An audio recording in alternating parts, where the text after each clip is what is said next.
Welcome to Progress in Practice, where we explore what it really takes to build and sustain a professional service business. The hard lessons, the smart moves, the uncomfortable truths. Because success leaves clues, if you're willing to look for them. I'm Charlie Redding. Let's dive in. So, Michelle, welcome to the Progress in Practice podcast. I am, as always, I love chatting to you, Michelle. There's always so much energy, so much wisdom. I know we're going to have a great conversation. Let's dive in. Let's dive in. For those people that don't know Michelle Hoskins, what do you do? Who do you help? And what makes you different? Okay, well, I'll do it in reverse because I'm not actually sure there's possibly anybody on the planet quite like me. I think when I popped out, they definitely broke that mold and there's no way the world could cope with anymore. So I think the easiest way of summing me up is I am a little bundle of energy. I think people call me, say that about me all the time. I think for me, I suppose my primary focus is always, if someone's going to do something, is do it properly and do it the best they can and try and get the most out of it. Because let's be honest, life is short. We haven't got time. And I think I fell into helping businesses because I think I just was fascinated by how inefficient and how ineffective they all were generally. Because most business owners are kind of accidental business owners, as we know. And I think I just was very quick to spot things in their businesses just through chatting to business owners. I mean, I do it in coffee shops when I'm out with people or pubs or restaurants. And I'm just like, why do you do that? And so I've got this natural inquisitiveness of wanting to know how people are doing things, how they're doing, what's happening. And I fell into helping business owners effectively just run better businesses. And it started like that nearly 30 years ago. But more recently, and I think this is where my absolute passion, and I think I've always known it's here, but it's actually focusing on those people in operations. So, we've created more recently a community for those in business and operations, those that are effectively running these businesses. We've got events, we've got community projects, we've got campaigns, we've got skill stacking, we've got, you name it, we've crammed it literally into this community. So, who am I? I'm a businesswoman, I'm a speaker, I'm a coach, I'm an author, I'm a mom, I'm a wife, the owner of a crazy cocker spaniel. I'm a gardener, I'm a baker. I cram it all as much as I can into a possible day. But I think who I am is I'm all about doing things properly. I hate people cutting corners. And I think I just apply that logic and that energy to people who run businesses because it doesn't have to be as hard as most people make it. But I just absolutely love operations and how things work. And that's my kind of go-to passion. I think it's brilliant because one of the reasons why I wanted to get you on, and obviously we've been friends for years. Yeah. But what I love about what you're doing now, even more so than what you did kind of before this, is there's no one really coaching the kind of person that sits in operations. It's like there's lots of people coaching, like me, coaching people that run the business and own the business, but not the people that are kind of plugged into the business to head up the ops. And I think what you're doing there is brilliant. I've obviously seen the community and spoken at your conference, and I think it's fantastic. What made you realize the pivot? Well, honestly, I mean, the real girly story is I literally thought I was having a midlife crisis. And I just thought, business owners, I love them, right? And I'm a business owner and I've worked with them forever. But I just thought, can I actually, because half the time, Charlie, I honestly feel like I'm bashing my head against a brick wall talking to business owners. And part of the reason for that is, I think there's two main reasons, is there's a lot of businesses that can make really good money by being mediocre. Right. And I think that causes a problem because it's like, well, I'm trying to get them to do things better and trying to them to be more organized and have better team structures. And they're like, I don't really need to, thanks. I'm making good money. I'm good at being in business, but the teams often are the ones that just sort of don't get looked after. But by the by, so I think I just got to that point. It was probably about 2 years ago that I thought, can I actually see myself like literally coaching, supporting business owners for the rest of my working life? And the answer straight out was no. And a lot of soul searching and a lot of deep diving into myself and how I felt about my clients and how I felt about my job and my business. And I thought, it's not, the problem I have isn't like what I'm doing, it's who I'm doing it for. And that was my line. And then honestly, I just thought about, who am I really? And I'm all about standards and I'm all about the detail and I'm all about kind of doing things properly, as I've said. And I just thought, if I jack all this in, who's going to look after the people that are actually running these businesses, i.e. the business operations, practice managers, general managers, whatever you call them. And I just felt so sad. And I just was like, right, that's it. And this was like the February. And by the July, we'd launched this whole community, LinkedIn group, membership platform, website, events, conference, the whole kit and caboodle. And I was not messing around because I'm 48 this year. And I'm like, there is no time to not do this. And I just thought, I'll be really peed off if somebody else does this before I do. And that was like my steerer to go, Michelle, just crack on. And I did it. And we're at 500 members, over in our LinkedIn group. We've got 200 members on our membership platform. We've got conference, we've got retreats running. I mean, it's mind blowing, but it's a testament to the need for this in the area that you say. Like, there's nothing for them, nothing. There's hardly anything around. And it's actually now, on reflection, it's really obvious because you obviously helped me when I was running Efficient Portfolio. You helped me kind of build all the standards into that business, and you helped me, and you helped the leadership. But the people that thought you absolutely walked on water, that were blown away by everything that you do, and the way that you were going to facilitate this within our business, was people like the ops manager, Yeah. Helen's and Charlotte's of the business as it was then. They were just blown away because they just never saw anything like this before. So Yeah. I think it's brilliant. I think what you're doing. Charlie, I get really lovely messages. Like, I mean, I've got one just before Christmas, and one of the members inside of the community messaged me because she had my mobile because I was meeting her for coffee. And she said, you are the person in my life that I never knew I needed until I met you. Right. And, and we've become friends, we've become, colleagues, we've become, a part of this network. And actually, I think that sums it up. It's a bit like when I talk about what we're doing within the community, it's like, well, it's flipping obvious, but only when someone says it. It's like, when I get messages like, thank you for championing our role and fighting our corner and, amazing comments. And yeah, and all I'm doing, and I say all I'm doing, but my job is predominantly to facilitate this movement, to facilitate all these people coming together. And I blooming love it. I absolutely love it. They're my people. Yeah. Why would I not love it every single day? I love it. Anyone listening to you on this now can tell it's your people because you're so passionate about it. So if you could go back, obviously we've known each other since about, I think, 2006 when we met at a big coaching event. If you could go back to that person, that younger self that's at the start of your business founding stage, what would you say to yourself? What advice would you give yourself, and why? Well, that's a double-edged sword question, that is, because there's a few things that jump immediately to my mind. At the time, I had a partner and I didn't have a daughter at that point. And my partner at that time was amazing, but he wasn't my long-term person. And I think the thing that I would go back probably before 2006, right, Charlie, is find a partner this is a personal response to the question, and I will do the business one in a minute, but it's find a partner in your life that is going to have your back and be your greatest fan the whole way through. Like, that is number one rule.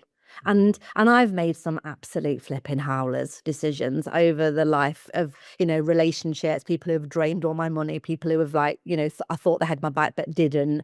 And actually I know categorically that my choice of man and partner has absolutely slowed down my progress. There is absolutely no question about it. And so I think if I was going back to my younger version of Michelle, I would be like, find a partner that adds so much to your life and you can equally add so much back, and find that person who's your greatest fan. Right. That would be my first one. Because I don't think in business, whether you're in business or you support businesses, whichever, you can't do what you do. I can't do what I do without the solid foundation of our family unit. Like, it's not even possible. It doesn't matter how good your business is. So I think that's the first thing. And I think I thought very early on that all this that I am was too much for a lot of people. And I now realize that they're just not my people. So, you talk about Helen and Charlotte just being like, oh my God, she's the most amazing thing. I've got people that actually can't stand me. Like, literally will avoid me at conferences and will walk the other way because they can see me coming for whatever reason, right? But they're not my people, and that's okay. So I think I would definitely give myself the top tips of, follow your gut instinct, be exactly who you are, completely unleashed as early and as quickly as you possibly can.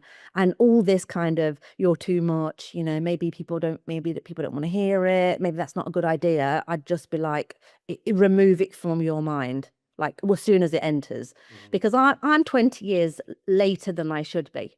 I'm not saying I'm 20 years too late, but I'm 20 years later than I should be doing this, because I should have done this 20 years ago without a shadow of a doubt. And truthfully, Charlie, the conversations we had early doors, that too.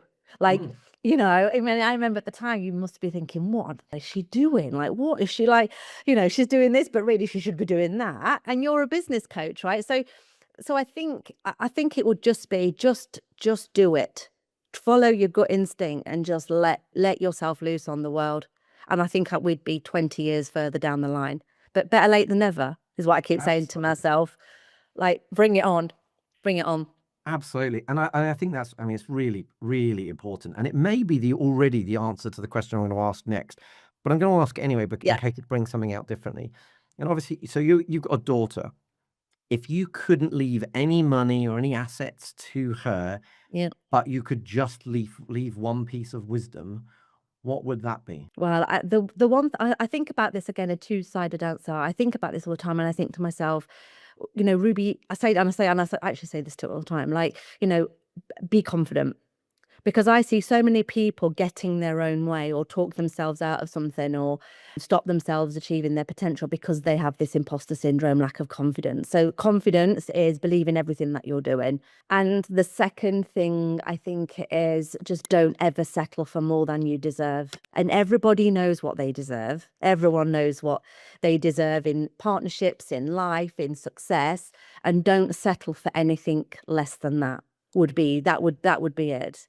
And I think girls are particularly bad at, settling, and like even little things like she has all these boys. My daughter's, she's a lovely little thing, and she has all these boys like wanting to ask her out. And I say to her all the time, would you ask him out if he weren't asking you out? And she goes, no. I said, well, don't go out with him then. I was like, because you can't like him that much. Otherwise you'd be wanting to go out with him. Although saying that has happened in my last 3 relationships. They've asked me and I've said, yeah, and maybe that's not a good idea. So she obviously gets it from me. So I don't know. I think that's it. I think it's don't settle ever for anything less than you deserve. And actually, that's probably why I'm doing what I'm doing now, because, with 700 members, my message is have the confidence. Don't settle for any nonsense in your businesses. Don't be told what to do when you know what the right thing to do is. Don't settle for a mediocre salary package. Push for a greater package because you deserve it. And, so I'm kind of empowering a lot of these people to sort of, I suppose not only just earn their stripes, but be rewarded for them. Brilliant. And it's a part of, knowing lots of people that perform that role within that business. That's something that those people need, because they're often backstage for a reason, but they still need to be empowered and drive things forward. So I think it's absolutely brilliant. Yeah. What's the biggest obstacle that's blocking you at the moment from achieving your goals and what you're setting out to do? What are your biggest challenge? Well, honestly, the business owners, the owners of the businesses. I'll give you an example. So, we both understand the financial services marketplace, right, Charlie? I saw on LinkedIn the other day that there was a particular conference that's being run at the end of the year, and within 15 minutes of tickets going on sale, 100 financial advisors booked tickets. Now, this conference is twice the price of my conference on the 1st of October. I've sold 3 tickets. Wow. And I know that probably every single one of those 100 people have got a senior administrator, business manager, ops person in their businesses. But they won't let them out because they're too busy, right? It's a little bit like controlling them. They won't, we know loads of people that go to events and conferences and workshops, and they're part of masterminds, and they get oodles and oodles of value. And, I've got to get the business owners to go, do you know what? My Samantha, my Sarah, my James, my Robert, they need what I have. They need to have the same exposure and the peer group, the support that I get in my peer groups and my conferences, but that I can't give them, because the business owners can't support them properly. It's simple. They just don't know what to do with them in the main. So my biggest challenge is getting the business owners to let them out. You know, I've had to write, Charlie, it's insane. I have had to write a business case, right, for business managers and ops managers to give to their bosses of why they deserve £175 for a conference ticket, or why they deserve £47 membership for a community a month. I have to write, and you want to see this business case, it's like 20 pages. Benefits, ROI.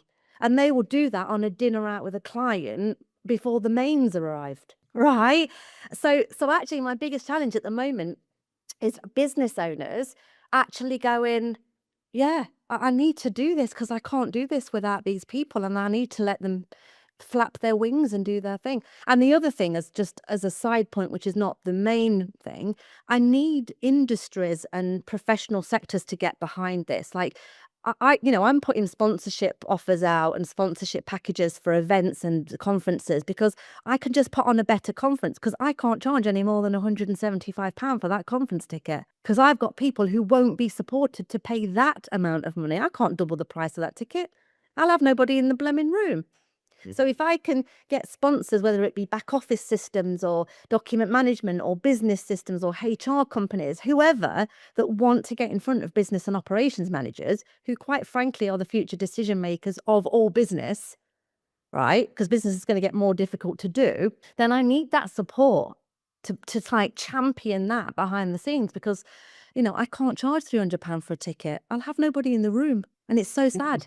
Yeah, it's really interesting. So I think when I think back to Efficient Portfolio, which was when I had a bigger team and had the people that you're talking about in my team, I still have Charlotte in the trusted team. But one of the things that I think the moment that was a realization to me was when I came up with the concept of the learning library, and I was reading a book on a beach in Greece at the time, and I was like, I get so much from reading these books, but wouldn't it be amazing if my team were willing to read these books? Because if the whole team were learning in the way that I'm learning, this would be a completely different business. And so the learning library was like this opportunity to go, well, actually, it's worth me spending money on these people, because, I mean, I pay for their financial service exams. Why wouldn't I pay for them to go and do other things that are going to actually improve this? So and actually, I remember when I obviously spoke at your conference, I mentioned the learning library in kind of passing, really. It wasn't really a key point. And yet, when you did that sort of end of day session, quite a few people said that learning our library concept Loved it. is a great concept. So what I suppose I can do is I'll obviously I can give you the learning library concept. We turned it into a little set of white paper, but what I'll also do is put it in the show notes, because if anyone else is listening to this guy, I need to understand why, then you can just kind of learn about how we implemented the learning library, because I think that might help. And that kind of leads me on to the segue that I always love to talk about, and I love to talk about it. But that's kind of like books and mentors and coaches and resources. So what book, mentor, or framework have you found most helpful, and where does it show up in your business? I think there's a few key. I think I'll start on people. I think, I know we're doing this podcast and we've been friends for a long time, but you personally have had a huge impact on me over my journey. And we've always, diaries aside, because we're both super busy and with kids and families and stuff, but we've always had a lot of time for each other, always. We've often had days together where we've got together and we've just chatted, like no real agenda. You've been so giving. So I think you've had a huge impact on me. I think another person, before I actually married him, although I did pledge that I would never marry a financial planner, or snog one, quite frankly, and I ended up actually marrying one, was actually my husband Stuart, because I met him on the same coaching program that kind of we first met, strategic coach, and so I think Stuart is very commercial. I wouldn't necessarily say I'm particularly commercial. So Stuart's always had a very commercial outlook on, and he runs a great, business. And then I think, and there are a lot of books that you've recommended, like the Andy Harrington book, what was it? Present for Purpose or something, like the green one with the Profit. Passion to Profit. I mean, what a bloody good book that is, regardless of whether you ever go on a stage ever, right? Another great book I was recommended to many years ago, back about 2003, was a book called Necessary Endings, where it's basically, stop trying to, have a rose bush with thousands of semi-looking roses, cut the dead ones off and have 20 that look absolutely amazing. And, Essentialism, a great book.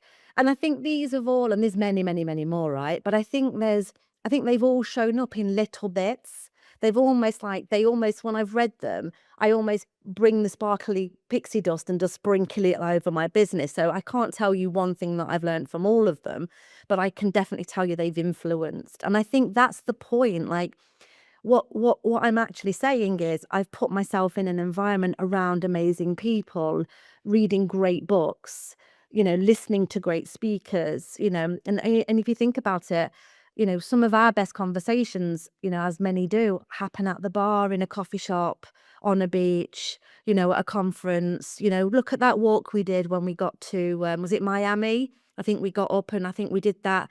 I'm sure it was Miami. No, was it Boston? Oh, it could have been, actually. Oh, it was.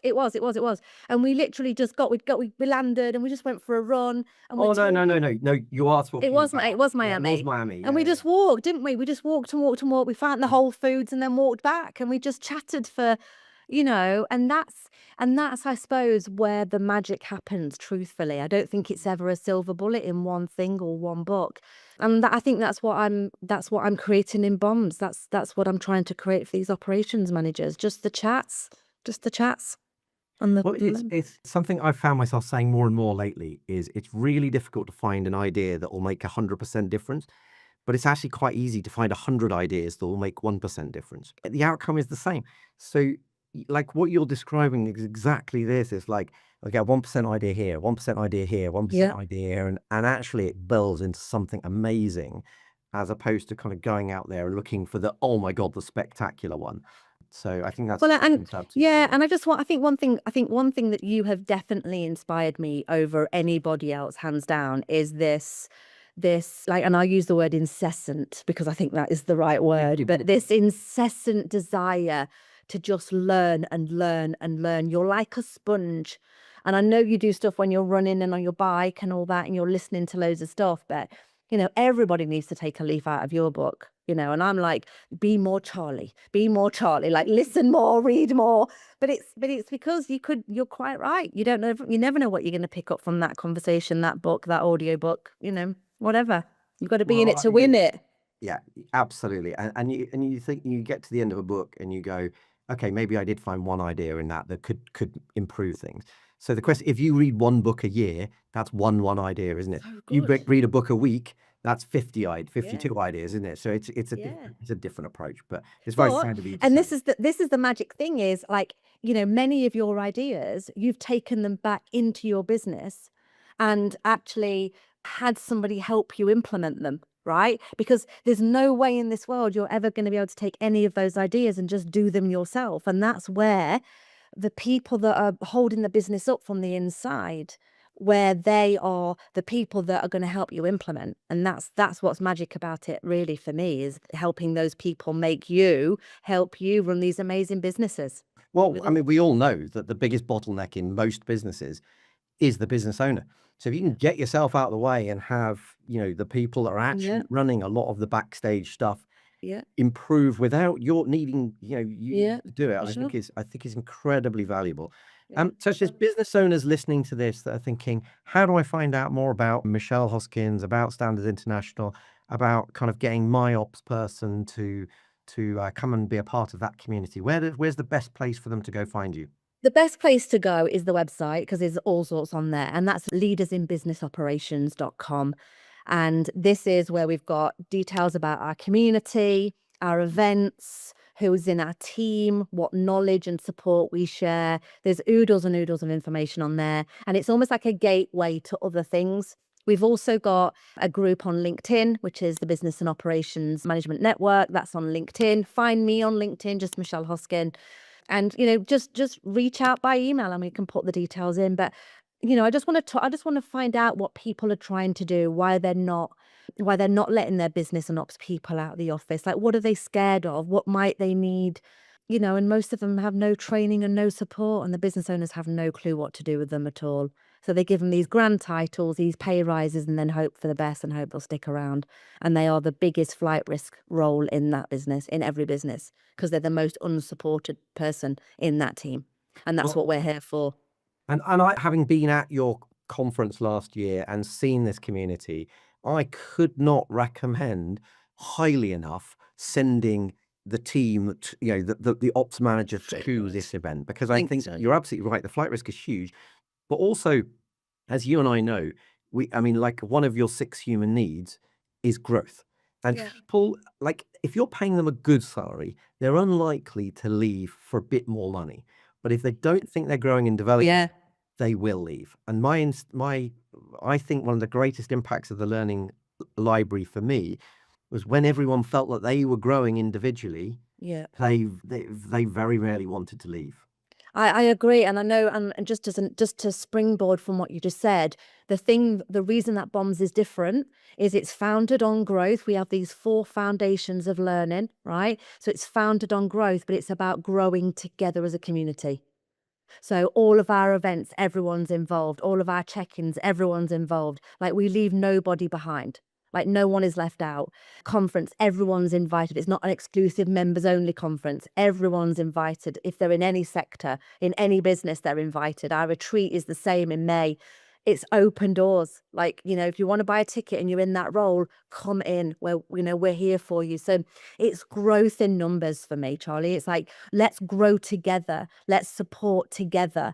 Let's be together. And that's the community element of it. In your business with the Learning Library, they're doing it together as a small community of inside the business, right? I'm just creating a bigger community with all of your Charlottes all together, learning together. And that's the power. The ideas that they get from each other and the relationships they're building and the mentorship they're getting from each other, it's mind-blowing. I see it. I just watch from the sidelines. And I was at an office yesterday with a business and ops manager who's in our community, and actually, we were just talking, and she was, hang on, sorry, I just got to message Remain back, and Remain's another member that they've never met before. They've never actually met, but they're messaging each other because, they speak online. And one's a business and ops manager in this business, and one's a business and ops manager in this business. And I'm like, I love it. And I'm like, this is amazing, because they didn't know each other before. It's giving them their tribe, isn't it? It's as you and I know, because we met in this sort of environment, that as the business owner, we need our tribe. It's one of the reasons why we created the Trusted Team, to help people, solve the entrepreneurial loneliness problem. Yeah. But the ops manager needs their tribe too. And I think what you're doing is absolutely brilliant. And I would really recommend people Charlie, to check it out. So, Michelle, it's always an absolute pleasure chatting. We could go for hours. We could go for hours. But there's so much wisdom that's come out of this conversation. A huge thank you for being a part of it. We'll put all the links in the show notes. And as a reminder, the Trusted Team brings you the Progress in Practice podcast, and the Trusted Team helps service-based businesses business owners build a saleable and scalable business. So check out trusted.team if you want to find out more. Thank you again, Michelle. Pleasure. Thanks.